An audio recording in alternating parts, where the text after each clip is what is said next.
Par une soirée détrempée sur Kingston, longtemps après que les klaxons se sont tus, un petit cercle d'hommes en costume s'est enfermé derrière une porte de bois lourd. La ville, dehors, respirait comme un corps fatigué. Dedans, l'air sentait la peur ancienne, celle qu'on croyait oubliée avec l'indépendance. Sur la table, ce n'était qu'un dossier, quelques pages froissées. Mais chaque ligne pesait comme un verdict.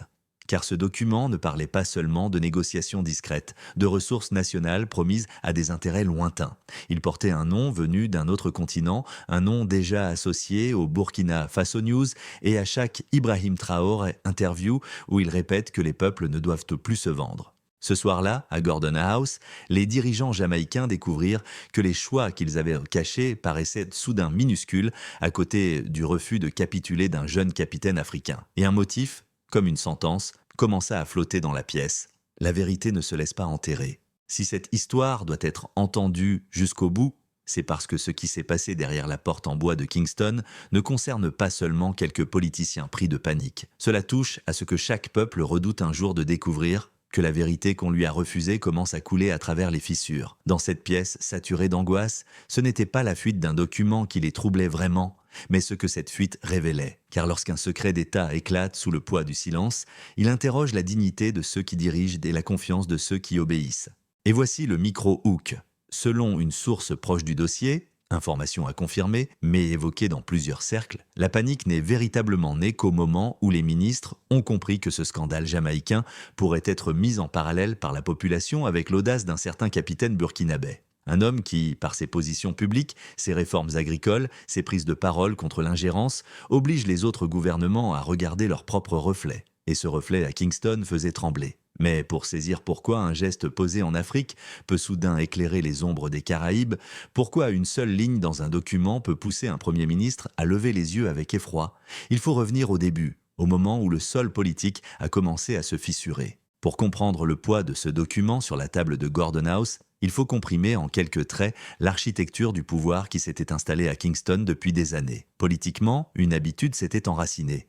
Celle de décider à huis clos, de signer des engagements et sous la bannière de la stabilité, puis de présenter au peuple des récits poliés où les sacrifices étaient de maquiller en nécessité. Économiquement, la Jamaïque avançait sur une ligne fine, dépendante de flux d'investissement. D'accord sur le tourisme, l'énergie, les infrastructures, souvent négociés avec des clauses que la majorité ne verrait jamais. Certains contrats liaient des portions de terre, des ports, des concessions minières ou énergétiques à des intérêts étrangers pour des décennies, en échange de liquidités immédiates. Socialement, un pacte tacite tenait encore. Tant que le pays semblait avancer, tant que les chiffres restaient représentables, la population acceptait de ne pas tout savoir. Les journaux parlèrent de croissance, les conférences de presse répétaient les mêmes expressions rassurantes et beaucoup se contentaient de croire que les choses étaient sous contrôle.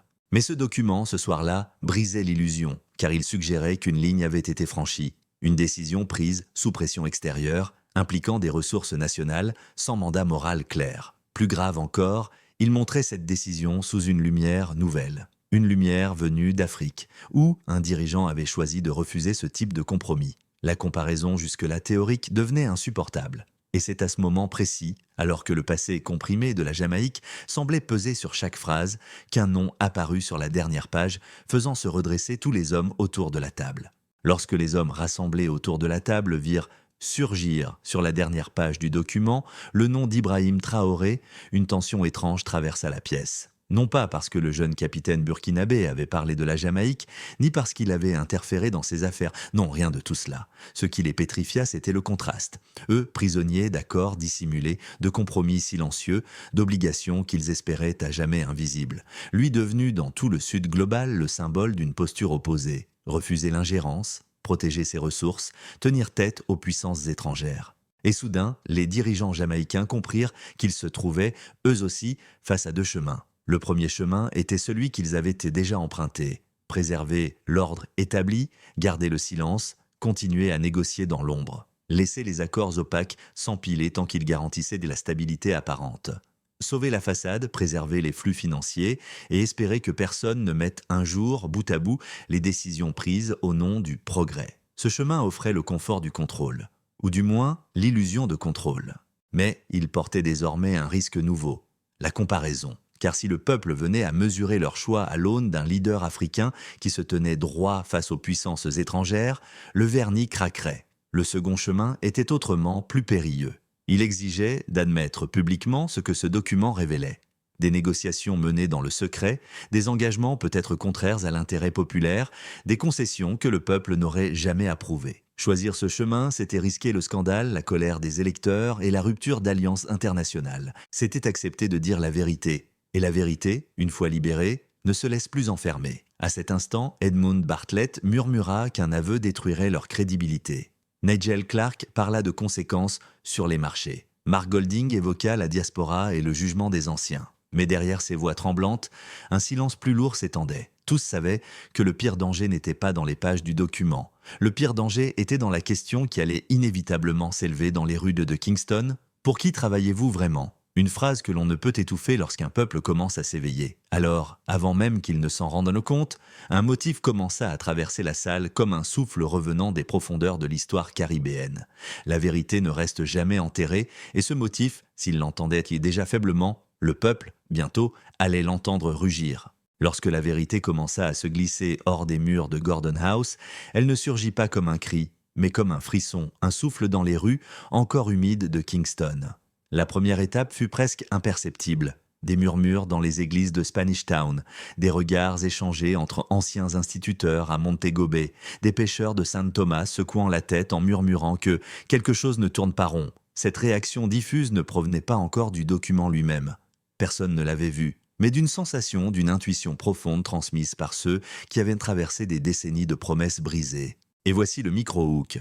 Selon une source interne, vérité à confirmer, un conseiller de haut rang aurait glissé à un collègue que, si les Jamaïcains apprennent ce que ce document contient, ce gouvernement ne tiendra pas 2 semaines. Cette phrase, si elle est authentique, révèle la panique qui s'installait déjà. La deuxième étape éclata lorsque les rumeurs atteignirent la diaspora. À Atlanta, une grand-mère jamaïcaine, après un appel de sa sœur restée à Kingston, aurait déclaré « S'il tremble autant, c'est que la vérité a commencé à courir ».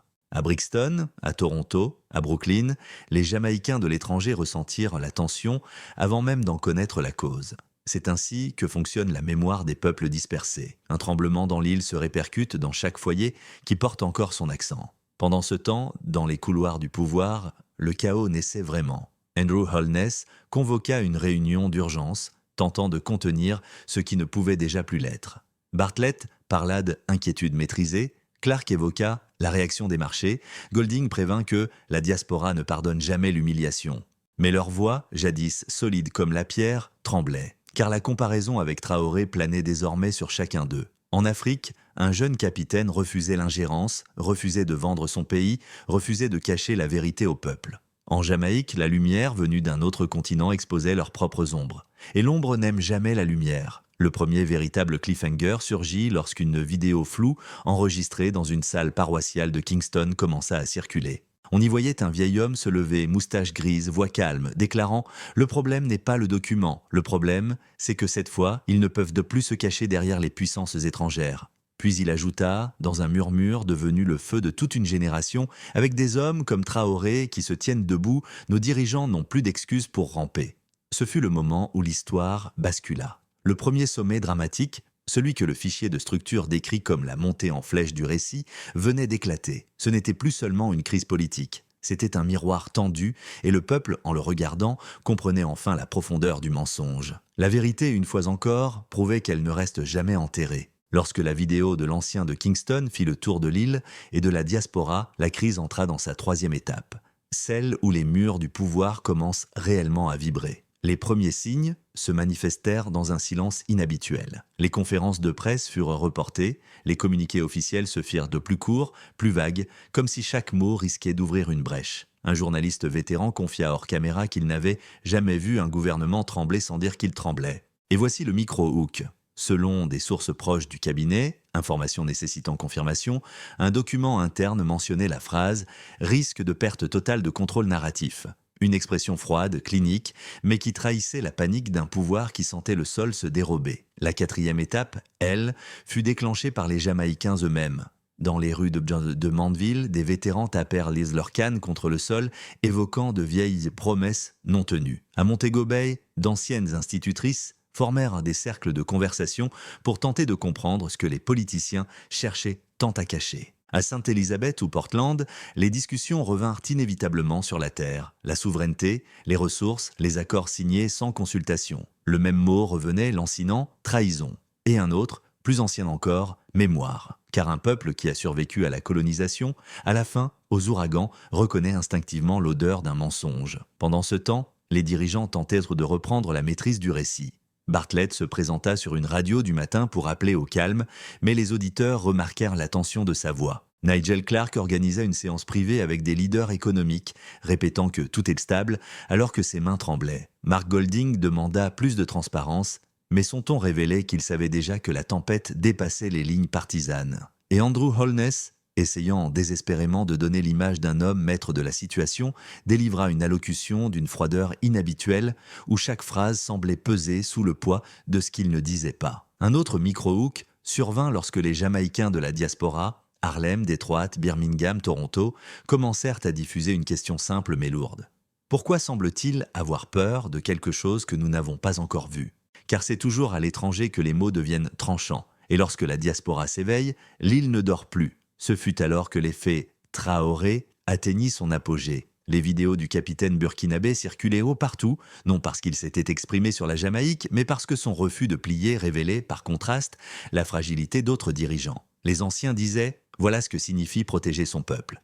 Et les jeunes répondaient « voilà ce que nous devrions exiger ». Le dernier micro-hook surgit quand un conseiller anonyme fut entendu murmurant « nous perdons non seulement la narration, mais le respect des anciens ». Et lorsqu'un pouvoir perd le respect des anciens, il ne gouverne plus. C'est à cet instant précis que le motif réapparut, lourd comme un tambour ancestral. La vérité ne reste jamais enterrée. Et cette fois, Kingston commençait enfin à comprendre ce que cette phrase signifiait. Lorsque la vérité commença à circuler, non plus comme un murmure, mais comme une rumeur qui s'enflamme, la Jamaïque entière entra dans une nouvelle phase. Celle des réactions en chaîne. Dans les églises de Spanish Town, les anciens parlaient d'un malaise qui flottait dans l'air. À Montego Bay, d'anciennes institutrices se réunirent en petits cercles, convaincus que quelque chose d'important se prépare. À Sainte-Catherine, des pêcheurs levant les yeux vers la mer disaient que les dirigeants cachent encore quelque chose. Rien n'était encore confirmé, mais tout le monde sentait que la digue avait cédé. La diaspora réagit encore plus vite. À Harlem, des grands-mères secouaient la tête en disant qu'elles avaient déjà vu ce genre de tremblement avant un grand renversement. À Détroit, d'anciens ouvriers comparaient à la panique actuelle à certaines crises politiques qu'ils avaient vécues. À Brixton et Toronto, les familles jamaïcaines parlaient déjà de perte de confiance. Pendant ce temps, les figures politiques tentèrent de reprendre pied. Holness réapparut avec une déclaration froide et prudente. Bartlett diffusa un message appelant au calme. Clark convoqua le milieu économique pour rassurer les marchés. Golding demanda des explications plus fermes. Mais leurs paroles sonnaient creux. Le peuple, lui, avait déjà discerné la vérité dans ce qui n'était pas dit. Et au-dessus de toutes ces voix, un motif revenait. Comme un souffle profond que l'île reconnaissait instinctivement, la vérité ne reste jamais enterrée. Et cette fois, même les dirigeants sentaient qu'elle était en train de remonter. Vu de l'extérieur, ce qui secoue Kingston pourrait sembler n'être qu'une crise locale, une tempête de plus dans la Caraïbe. Mais pour qui regarde de près, ce moment s'inscrit dans une tectonique bien plus vaste. Celle des peuples qui, du sud global aux diasporas du nord, se mettent à comparer leurs dirigeants à des figures comme Ibrahim Traoré, Burkina Faso. À chaque Ibrahim Traoré interview où il parle de souveraineté, de refus d'ingérence, de contrôle des ressources, une question traverse silencieusement d'autres capitales. Que se passerait-il si nos propres citoyens exigeaient la même chose ? La Jamaïque n'est alors plus seule. Elle devient un miroir, un test, un avertissement. Sommes-nous en train d'assister à un simple épisode de plus ou au début d'un réalignement profond des attentes envers le pouvoir ? Mes frères et mes sœurs, si vous êtes arrivés jusqu'ici, c'est que quelque chose dans cette nuit de Kingston a parlé à votre propre histoire. Vous savez désormais qu'en Jamaïque, comme ailleurs, la vérité ne reste jamais enterrée, pas plus qu'un peuple ne peut éternellement marcher la tête baissée. Si ce récit a touché votre dignité, parlez-en autour de vous, partagez-le avec un proche, écrivez ce que vous ressentez pour que cette conversation ne s'arrête pas aux portes de la Caraïbe. Et si vous voulez continuer ce chemin ensemble, soutenez cette voix, laissez un commentaire, abonnez-vous, afin que, lorsque viendra le prochain chapitre, vous soyez là pour l'entendre en premier.